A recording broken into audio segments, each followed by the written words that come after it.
지금 보시는 것처럼 열교가 많이 생기거나 이제 붙박이장 뒤에나 이런 데들은 곰팡이가 더 많이 생기는 거죠. 이런 장이라든지 붙박이장도 설치하더라도 이렇게 하는 게 아니라 측면으로 해서 외기와 만나는 부분을 최소화하는 거죠.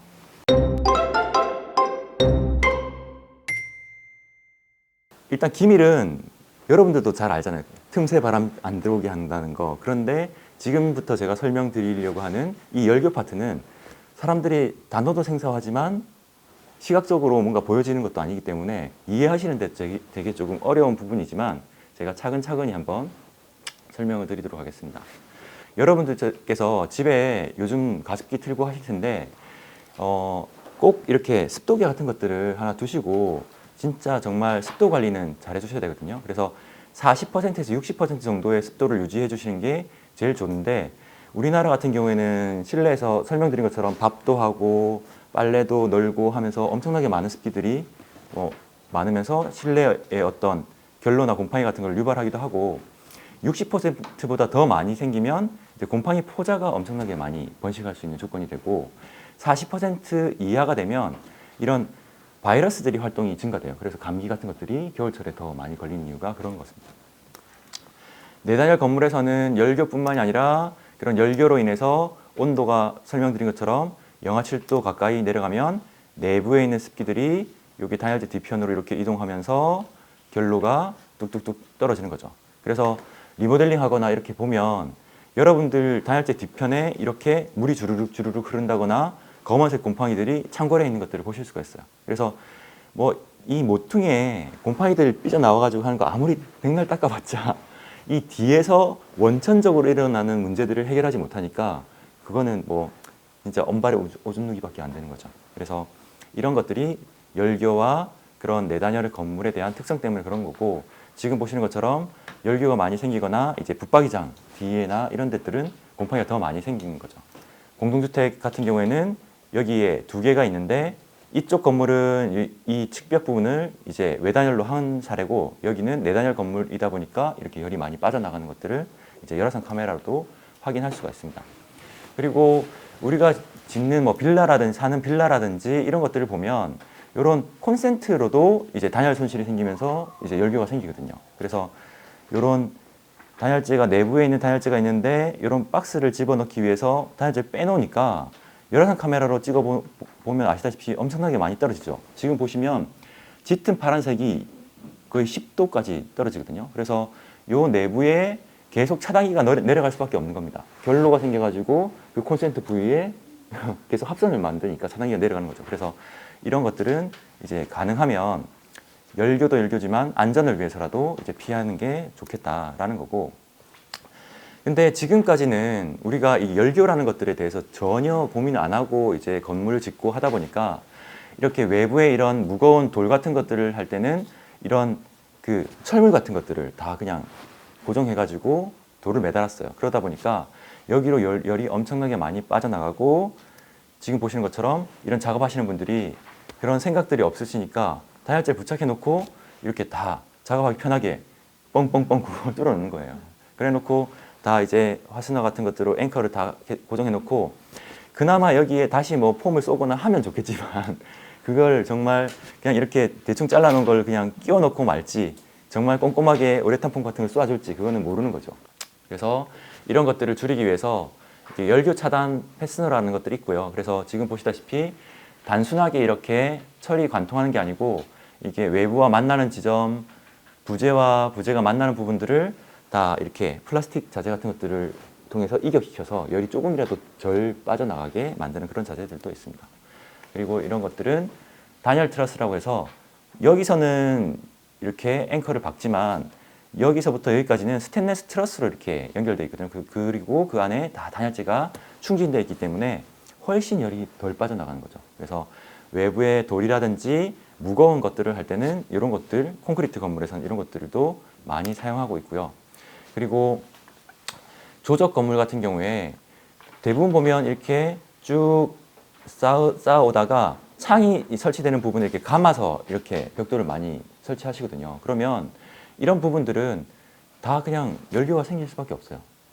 보시다시피 단열재가 여기 오다가 이 벽돌이 들어가야 되니까 그냥 빼고 시공을 한단 말이죠.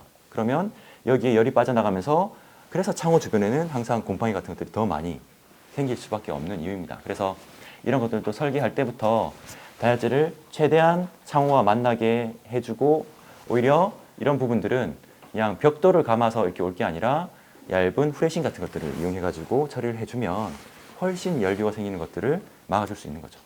이런 것들을 확인해 보면 외단열로 한 건물들은 지금 위성사진 보면 이렇게 눈이 안 녹았죠. 근데 이런 것들을 보면 내부에서 단열재를 하면 열교 때문에 열이 빠져나가면서 옥상에 있는 이 눈들을 다 녹이는 거예요. 그러니까 한번 본인들이 살고 있는 집에 옥상에 한번 올라가 보시면 아, 열이 얼만큼 빠져나가고 있는지를 이제 눈 오는 날 확실하게 이렇게 확인하실 수가 있습니다. 한 가지 이제 좀 주의해야 될 부분 중에 하나는 뭐냐면 붙박이장 설치를 하시거나 할 때 이 위치에 대해서 설치하는 위치도 고민을 많이 해주셔야 돼요. 왜냐하면 이 붙박이장이 내부에 이런 이불도 있고 그 다음에 이렇게 옷도 있으면 그 자체가 단열재 역할을 하거든요. 그러면 내부에 있는 온기가 쭉 가다가 이런 장에 막히고 이 뒷부분의 온도가 확 떨어져요.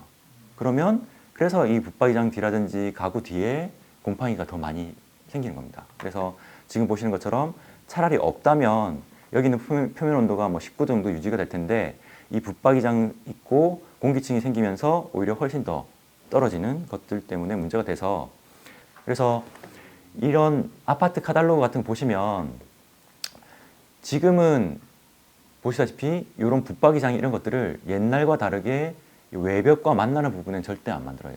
왜냐하면 일군 건설사들이 하자를 너무 많이 받거든요. 그래서 지금 보시다시피 뭐 드레스룸을 하더라도 외기에 만나지 않는 이런 부분에 위치를 시켜가지고 지금 보시는 것처럼 드레스룸을 하고 이런 장이라든지 붙박이장도 설치하더라도 이렇게 하는 게 아니라 측면으로 해서 외기와 만나는 부분을 최소화하는 거죠. 그래서 지금 이렇게 붙박이장의 잘못된 위치는 이제 보시는 것처럼 여기가 만약에 외기다.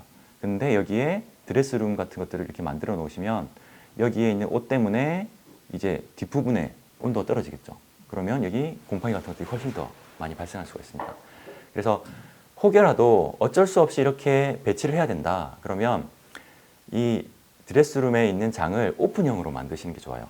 그래서 이렇게 스탠드형으로 쭉 해가지고 행어만 해서 걸고 그 뒤로 어쨌든 공기가 이렇게 잘 순환되고 온기가 공급될 수 있도록 그런 시스템을 해주셔야지만이 이런 외벽과 만나는 부분에서 이 뒷부분에 곰팡이가 생긴 것들을 훨씬 막아줄 수가 있습니다. 그래서 이제 외벽 구성에서 지금 보시는 것처럼 철근 콘크리트 건물에서는 무조건 외단열로 하면서 내부에 있는 창과 외단열이 쭉 이렇게 연결돼서 열교 없이 뭔가 구성이 될 수 있도록 해주는 게 좋고요. 그 다음에 바닥에서도 이제 쭉 창이 내려오면 기초에 있는 단열재와 여기 있는 창호에 있는 이런 단열 라인들이 잘 만날 수 있도록 해주는 게 좋습니다.